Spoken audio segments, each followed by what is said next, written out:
Le strudel aux pommes est le dessert national autrichien. On ne peut pas faire plus traditionnel que ce plat.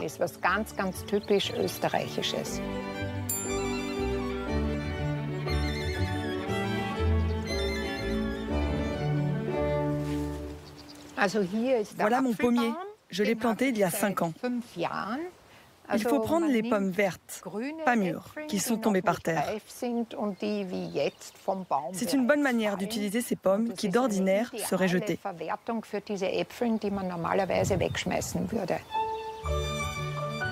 Pour faire un strudel aux pommes, il y a 2 étapes importantes et la toute première, c'est la pâte.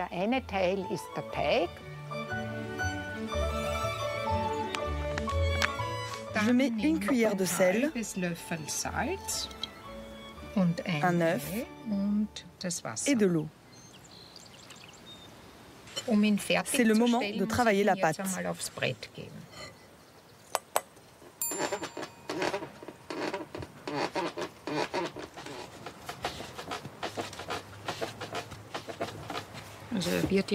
C'est bientôt bon. Il faut essayer de l'agrandir le plus possible avec les poings.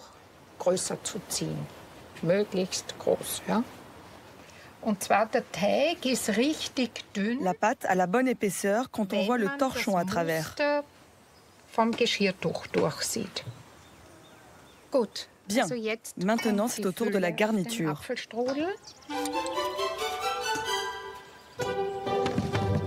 Je râpe les pommes.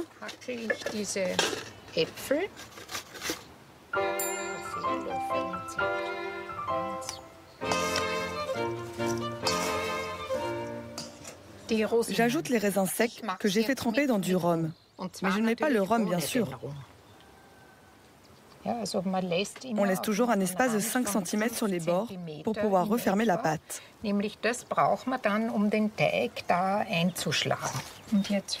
Puis, on roule la pâte en s'aidant du torchon. Je vais poser la pâte sur la plaque. Je vais mettre cette préparation au four et je lance la cuisson à 170 degrés.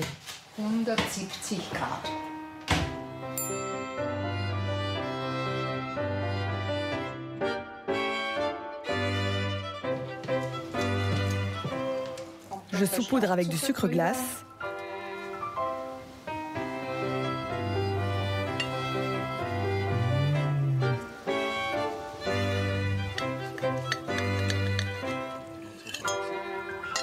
Ça sent délicieusement bon.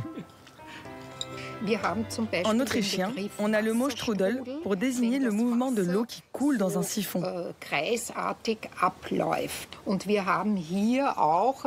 On retrouve ici cette forme en spirale formée par la pâte et la garniture. Qu'est-ce qu'on fait après avoir mangé un strudel aux pommes? Qu'est-ce qu'on fait? On boit un schnapps, un Obstler, pour digérer, pour mieux digérer.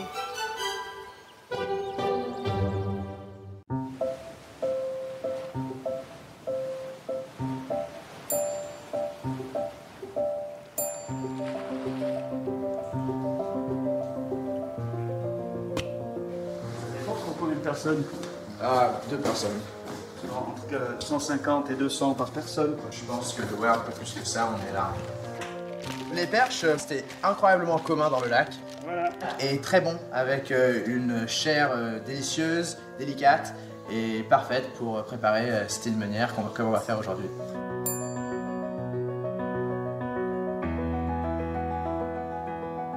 Donc la recette classique de Genève pour les filets de perche, c'est meunière. Il y a beaucoup de poissons préparés comme ça, seul meunière, c'est le plus commun, je dirais. Là, il y a le beurre.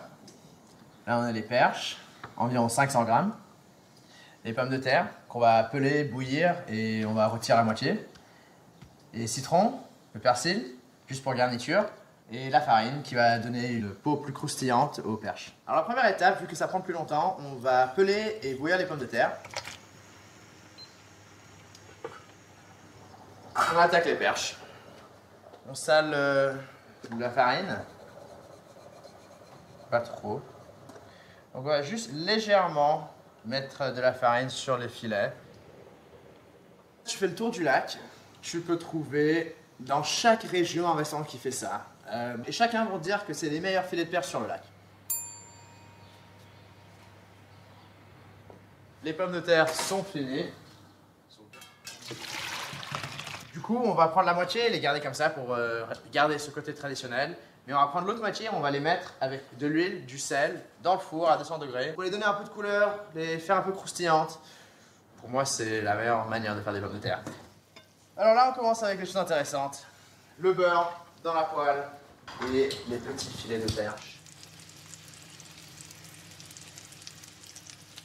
On fait 2 minutes sur le côté bas. Si tu les mets sur le côté haut, elle va commencer à rouler. Voilà, on a cette couleur qui vient évidemment de la chaleur, mais aussi du beurre qui devient un petit peu beurre noisette déjà.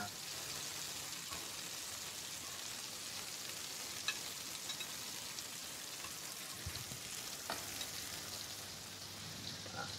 Les pommes de terre traditionnelles. Alors, pas plus longtemps que ça nous a pris de cuire les perches, on a des pommes de terre croustillantes, fondantes au milieu.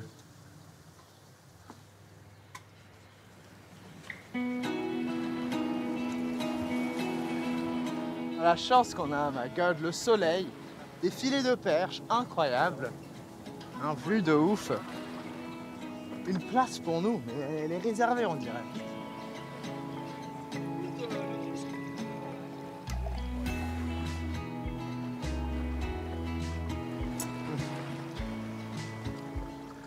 Les côtés croustillants, le beurre noisette incroyable, le persil, ça rafraîchit, c'est parfait.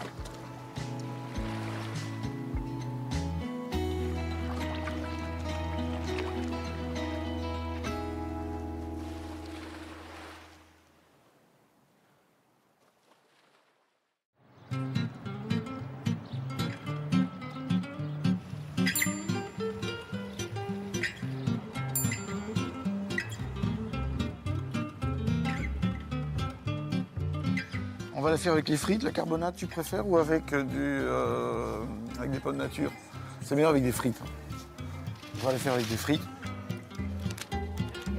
On va essayer de trouver de l'Orval, qui est une bière difficile à trouver à Bruxelles, en dehors de certains points bien précis. Voilà, ils ont toutes les trappistes, ce que nous cherchons. Ouais, les trappistes, c'est simple, elles sont faites par des moines dans une abbaye. C'est très transparent, les trappistes. C'est pas, on joue pas. Avec les bières d'abbaye, par exemple, il y a des bières où il n'y a même pas d'abbaye, c'est juste une espèce de marque. Au moins, les trappistes, on sait d'où elles viennent.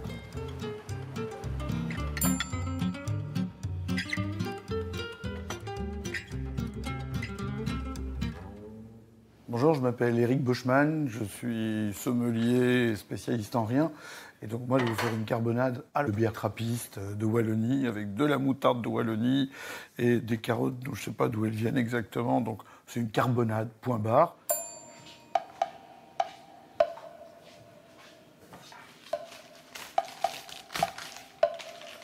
On va commencer avec les lardons, que je vais d'abord décoiner, parce que ça, c'est pas agréable à manger. En gros, je vais faire des gros lardons. Je vais faire celui avec les oignons, en fait. Là, je vais mettre doucement sur le coin du fourneau.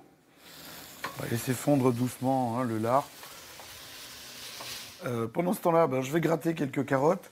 Je sais, c'est pas la recette des puristes, mais moi, j'aime bien la carotte quand même. C'est comme toutes les recettes populaires. En fait, il y a une recette, oui, c'est une base. Il faut du bœuf à cuire longuement. Il faut des légumes de saison. C'est plutôt un plat d'automne, d'hiver. Donc, c'est un plat, là, racinaire. Il faut des frites, c'est de la mayo avec les frites, c'est de la carbonade, ça doit tenir au corps, ça doit permettre de sortir face au vent, et c'est tout, quoi.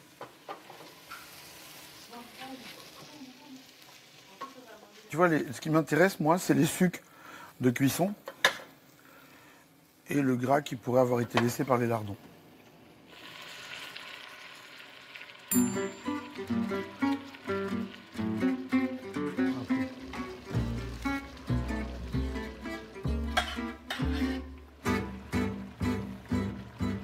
Et donc là, on envoie en cuisson. Il est important d'aller jusqu'au bout de la bouteille comme il faut, parce qu'il y a des levures dedans. Oh, j'en mets 2. Et les autres, on va se les garder pour les boire nous, quoi. Hein, c'est quand même bête de perdre ça.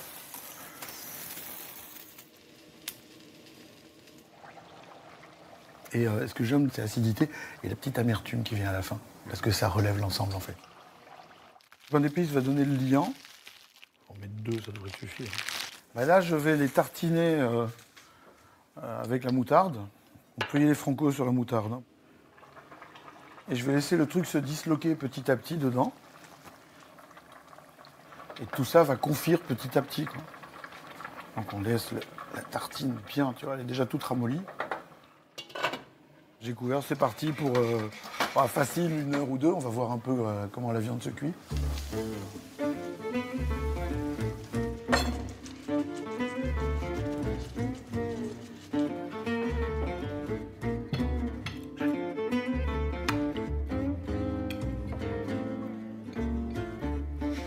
Allez, petites frites, un peu de sauce, un peu de mayo, hop. C'est bon, hein.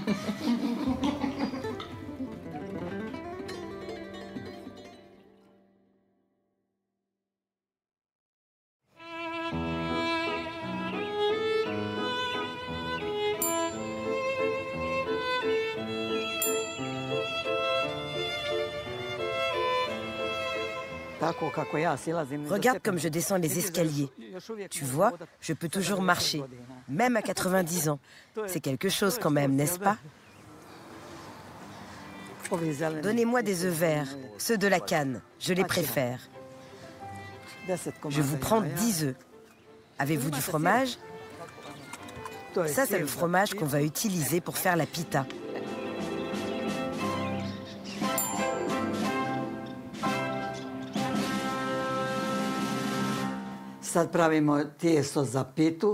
Maintenant, on va préparer la pâte pour faire la pita qui sera au fromage. On met du sel dans la farine, de l'huile et de l'eau. Je fais tout à vue de nez. Si tu sens que ta pâte est bien souple, c'est que c'est bon. J'ajoute encore de la farine pour pouvoir pétrir la pâte et la rendre lisse. Ça, c'est prêt. Je peux faire 2 boules avec cette pâte. J'en ai trop mis.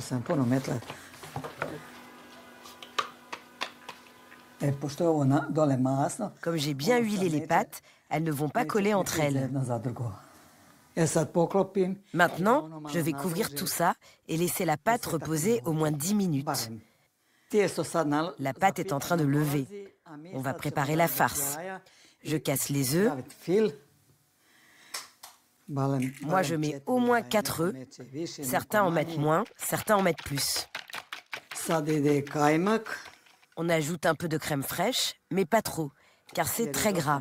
Mais sans ça, la pita sera moins bonne. Et on ajoute un peu moins d'1 kilo de fromage.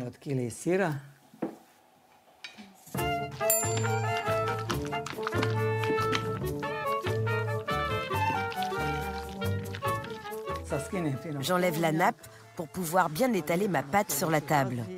Regarde ma pâte, comme elle est belle et bien lisse.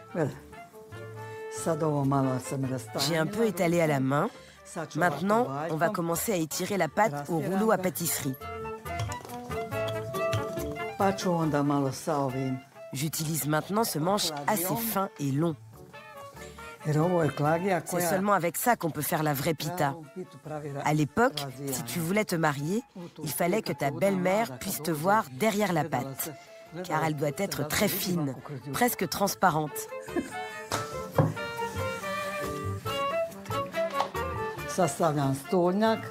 Je vais remettre la nappe sur laquelle je vais façonner la pâte. Je vais beurrer ma pita pour qu'elle soit encore meilleure. On fourre notre pita de fromage et plus on en met, et meilleur c'est. J'enroule la pâte. On coupe et on met dans le plat. Pour qu'elle cuise bien, je la badigeonne avec du beurre.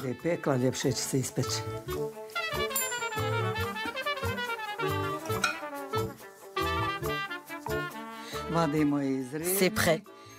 On sort la pita du four. Elle est toute belle. On découpe finement. Regarde comme elle est belle et croustillante. Elle est super. Bravo, super. On déguste la pita comme ça, tout doucement. On adore la picorer avec les mains. Tu picores et tu finis par tout manger. C'est bon.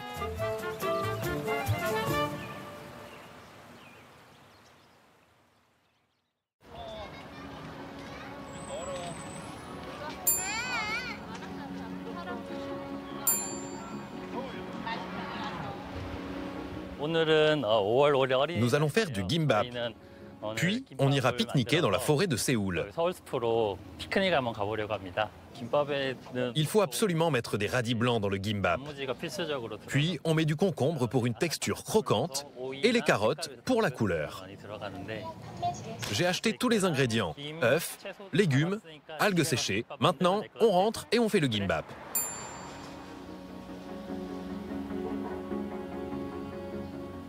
On est arrivé chez nous.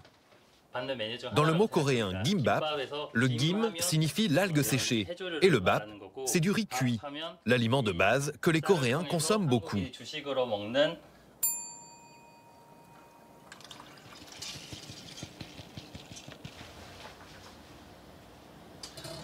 Je vais préparer les ingrédients du gimbap. Il est important de couper les carottes à environ 10 cm de longueur. Il en va de même pour les concombres, bien sûr.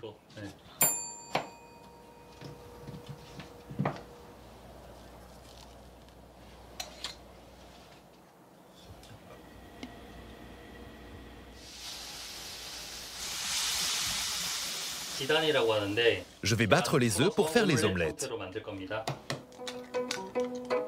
Oh mon Dieu, la coquille d'œuf est tombée. Je dois la retirer.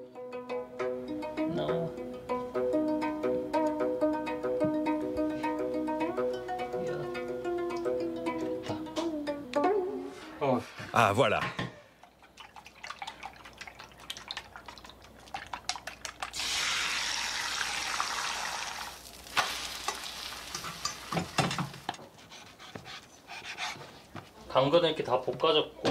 Pour finir, je fais cuire du jambon.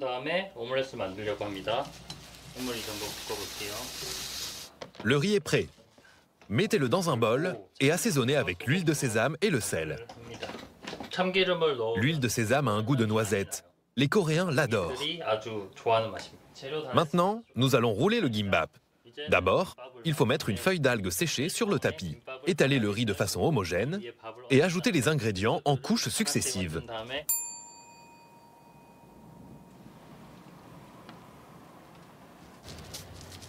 Il y a des gens qui pensent que le maki japonais et le gimbap se ressemblent. C'est vrai que leur origine est assez similaire. C'est du riz enroulé dans une feuille d'algue séchée. Mais la différence principale se trouve dans leurs ingrédients. Dans notre gimbap, on met les ingrédients préférés des Coréens. Le gimbap reste un bon souvenir pour les jeunes de ma génération. Quand j'étais petit, on prenait souvent le gimbap lors d'un voyage scolaire. Alors, le gimbap évoque toujours de beaux souvenirs d'enfance.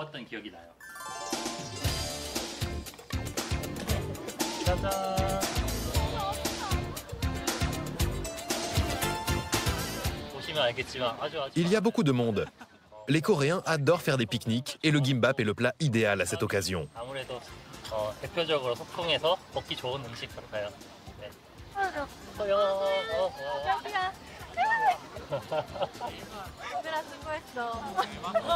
Qu'est-ce que tu en penses? C'est bien fait? Oui, c'est trop bon.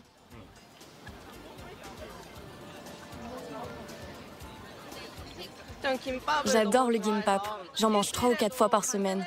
En ce moment, j'en mange beaucoup car je suis très occupée et c'est le meilleur choix quand on est pressé.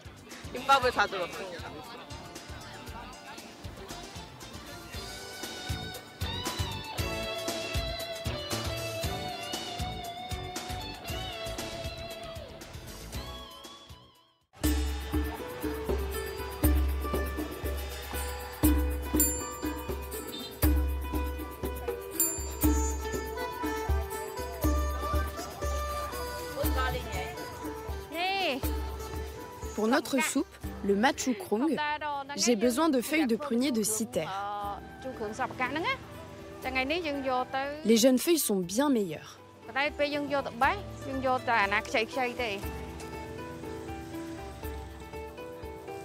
Je peux toucher la viande? Allez-y. Pour le machukrung, je vous conseille de prendre ce morceau. Il est bien tendre. Ça, c'est du filet. Le plat que je vais vous cuisiner est très bon. J'adore le manger. A un goût aigre-doux. Et puis, il y a le lait de coco.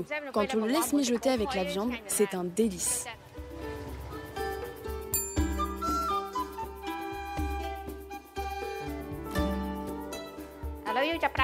Avant tout, je dois émincer la viande et l'ananas pour les faire mijoter ensemble.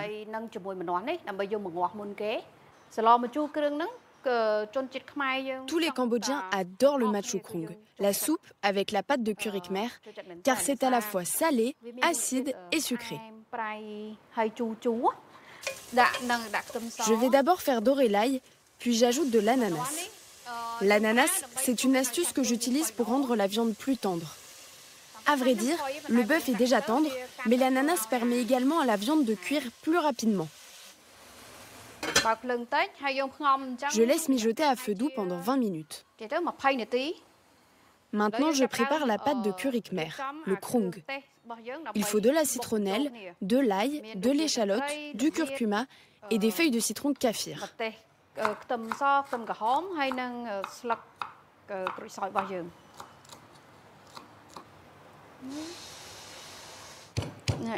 Dans le mortier, il faut piler jusqu'à obtenir une pâte bien homogène.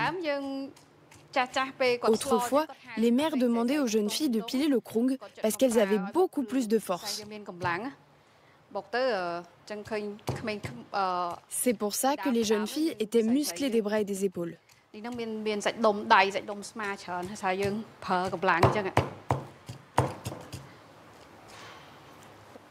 Et voici le piment et le tamarin que j'ai laissé tremper dans l'eau.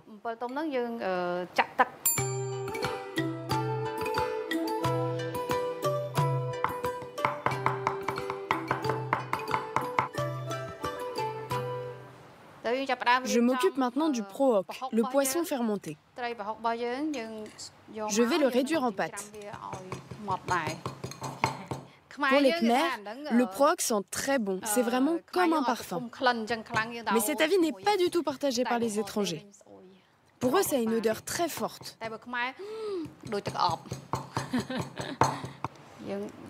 La pâte est prête. Je la laisse de côté. Je dois maintenant hacher les feuilles de prunier de citer.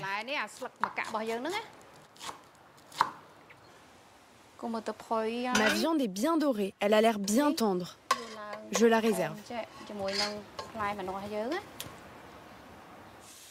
Je fais d'abord revenir la pâte de curry. Je peux maintenant ajouter la pâte de piment et je mélange. J'ajoute le poisson fermenté, le sucre de palme et j'ajoute la viande.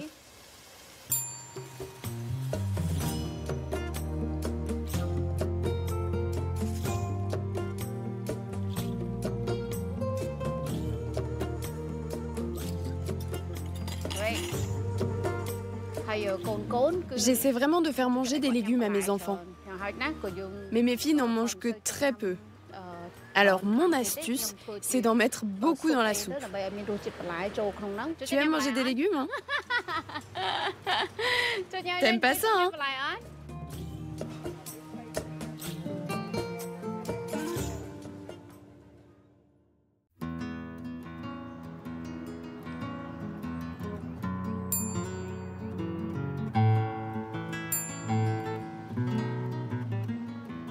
J'aime tellement les empanadas que je leur ai dédié un poème. Empanadas, empanaditas, frites ou au four. À la viande, à l'oignon ou au maïs, elles seront toujours argentines. Je vais vous demander un petit morceau de filet de bœuf, s'il vous plaît. Attention à la première bouchée, son jus peut tacher vos vêtements. Allez-y tout en douceur, ne vous brûlez pas, elles sortent toutes chaudes. Prenez le temps de les savourer et de découvrir leurs secrets.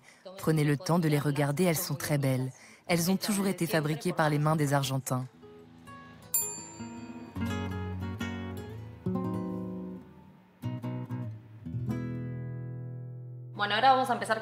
Commençons avec la pâte. J'ai besoin de 250 g de farine, de la graisse, un peu de sel.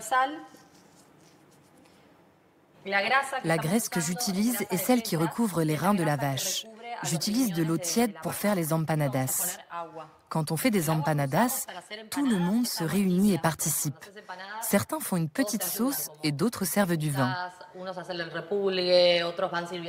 Ce qui est beau, c'est que le service se fait vraiment au centre de la table et on se sert tous ensemble.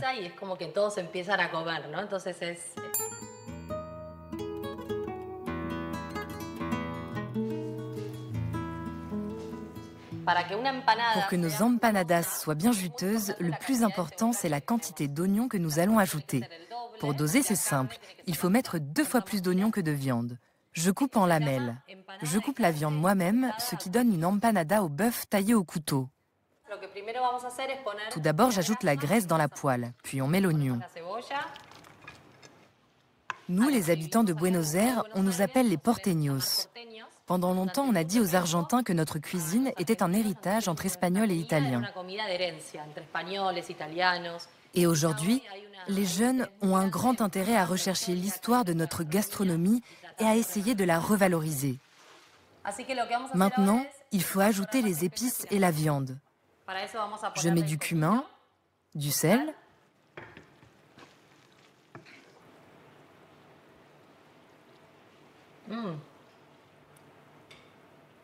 magnifique. Et voilà la viande.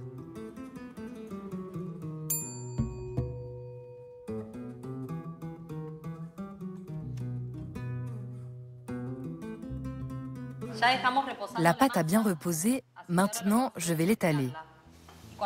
Pour bien étirer la pâte, il faut aller du centre vers l'extérieur et à nouveau du centre vers l'extérieur. Ça doit être l'épaisseur de notre empanada.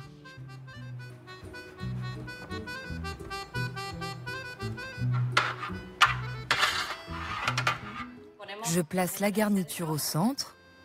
Je mouille un seul côté de la pâte avec un peu d'eau.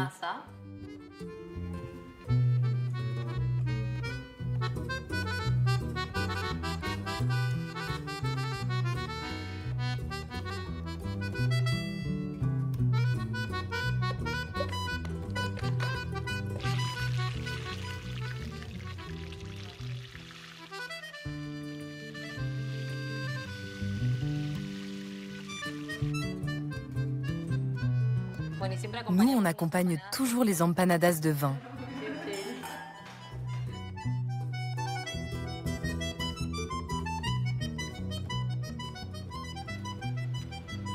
J'aime le fait que tu te salisses les mains en les mangeant.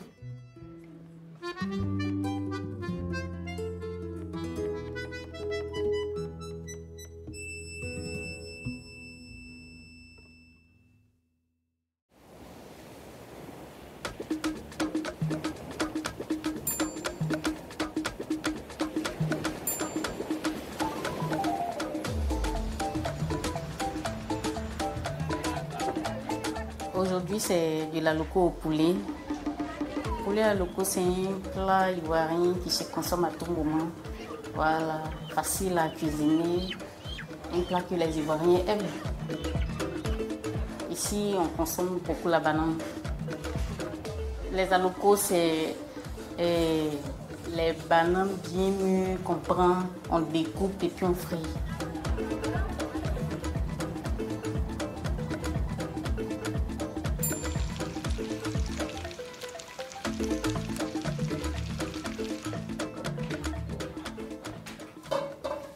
Pour commencer, la première étape, c'est le poulet d'abord, le mariner et puis le pré-cuire.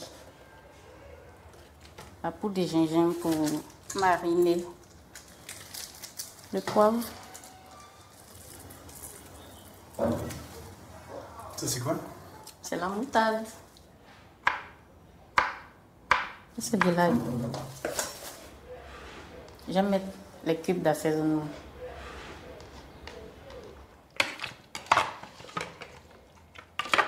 Qu'est-ce qu'on fait alors avec ça après? Je vais pré-cuire.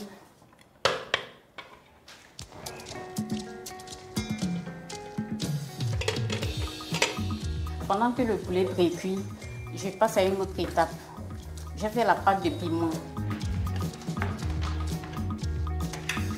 On a mis la tomate, l'oignon, le piment, l'ail, le persil.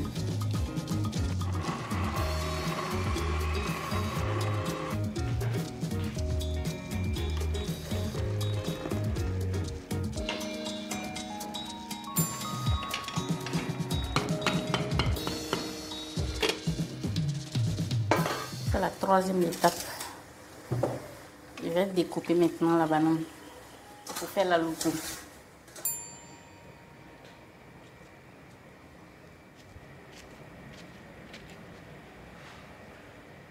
C'est le plat préféré des Ivoiriens. Les enfants adorent.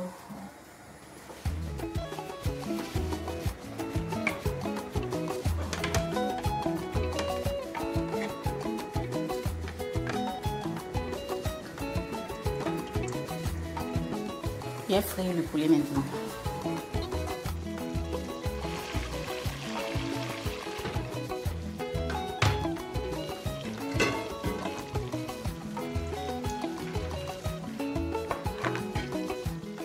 Je vais faire frire la banane. Je fais ça pour ne pas que ça brûle. Après, mon aloko est prêt. Je vais retirer de l'huile.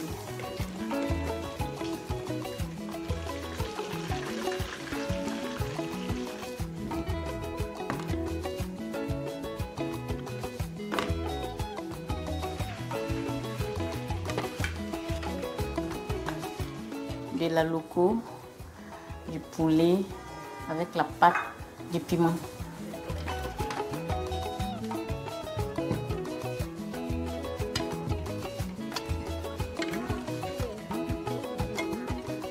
On prend de la loco, on met dans le piment comme ça.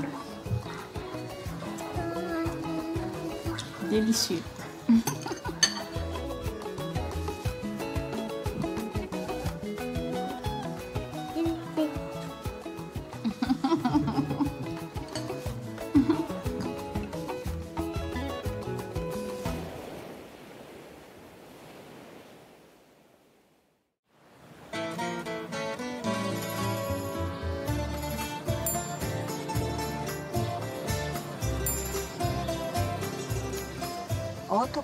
Celui qui vient à Rabe une fois revient toujours.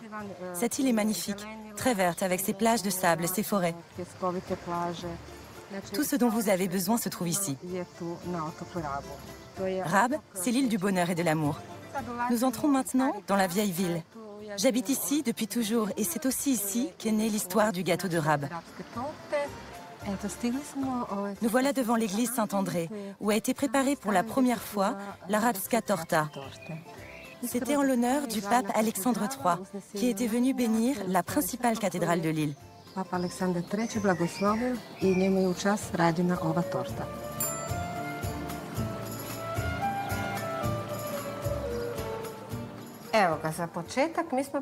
Pour commencer, j'ai préparé tout ce dont nous avons besoin pour le gâteau de Rabe.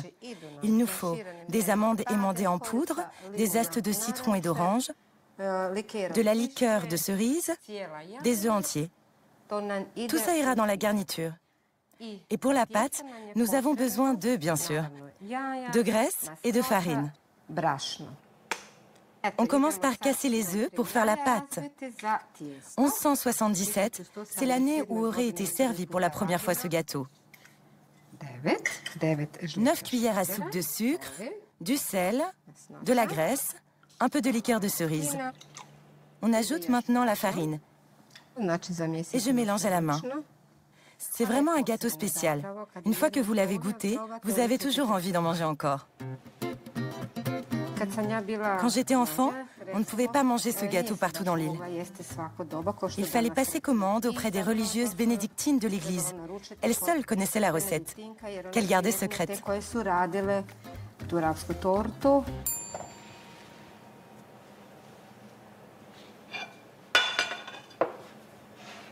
Je vais préparer la garniture du gâteau avec des amandes déjà blanchies et moulues.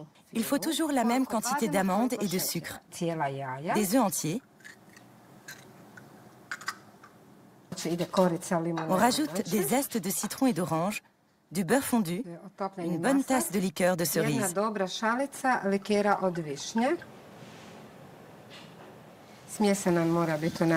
Le mélange doit être bien compact. Je sens bien les arômes de citron et d'orange qui se dégagent.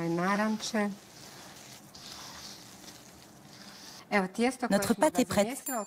On voit bien que sa texture a changé. À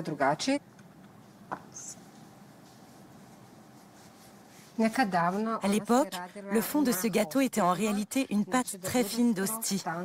Et plus tard, lorsque la farine était disponible en plus grande quantité sur l'île, on a utilisé la farine pour faire ce gâteau. Ce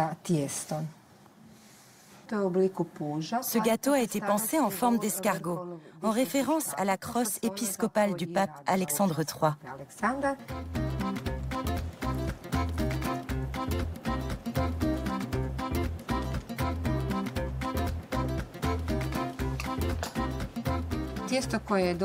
Il faut bien pincer la garniture avec la pâte.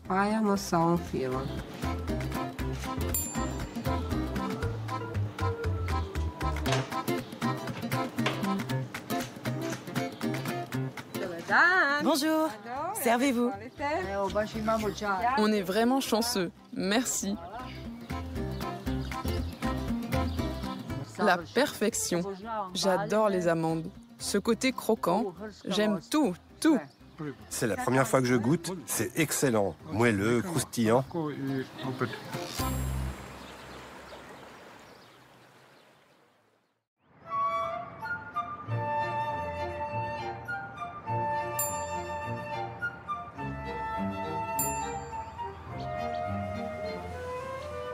est au marché Jean Talon, c'est un des plus gros marchés de Montréal. Je vais faire une recette de brownie. Moi, j'adore le chocolat et j'adore les canneberges, donc je mixe les deux. Ça donne un petit goût acidulé. Bon, on va faire avec les canneberges sèches. Tiens, ceci, c'est bien. Puis on va se prendre un petit jus de canneberge. Tiens, ça a l'air bien, ça. C'est sucré. La canneberge, c'est un fruit qu'on retrouve beaucoup au Québec. Avec la canneberge, on peut faire plein de choses. Des sauces, des desserts, des jus.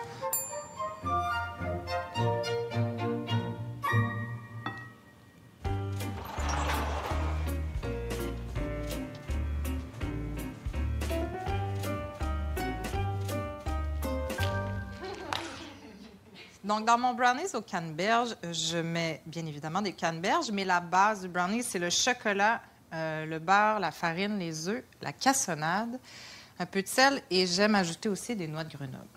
La première étape pour le brownie, c'est on va mettre le chocolat et le beurre au bain-marie. Pour ceux qui ont des micro-ondes à la maison, ça peut être au micro-ondes aussi. On a 170 g de chocolat. Puis 3/4 de tasse de beurre. J'adore faire les desserts pour plusieurs raisons. C'est la décoration. Je trouve que la présentation, on peut vraiment s'amuser avec les glaçages, avec vraiment l'esthétique. J'adore ça. Ce que j'ai pas dit, c'est que j'aime faire les desserts parce que tout au long de la recette, je peux en manger. Donc, à chacune des étapes, c'est bon. Une fois qu'on a fait fondre notre chocolat et notre beurre, on va mélanger les œufs et la cassonade avec le fouet. Et j'ajoute ma cassonade. On le fouette bien jusqu'à un mélange homogène. Voilà, on est bon, je pense. Ça aussi, on peut même y goûter. C'est tellement sucré que c'est bon. Parfait. On va ajouter notre mélange chocolaté à tout ça.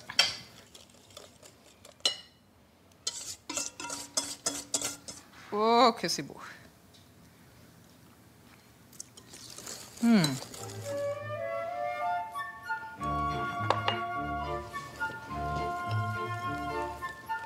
Avec 2 pincées de sel. Donc ça, c'est notre base. Et moi, j'ajoute les canneberges. On va en mettre une bonne tasse de canneberges sèches. Puis si vous avez la chance de les avoir fraîches, j'en mettrai 1 tasse et demie. Et je vais ajouter aussi mes noix de Grenoble. On mélange.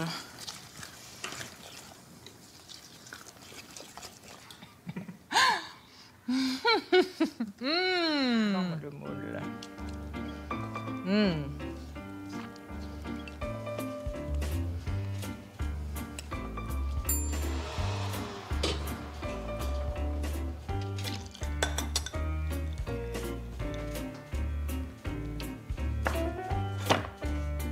C'est prêt. Et je vais le renverser. Voilà. Oups. Et oh! Donc, tu vois que le chocolat et la canneberge se marient super bien. L'acidité de la canneberge, l'amertume du chocolat.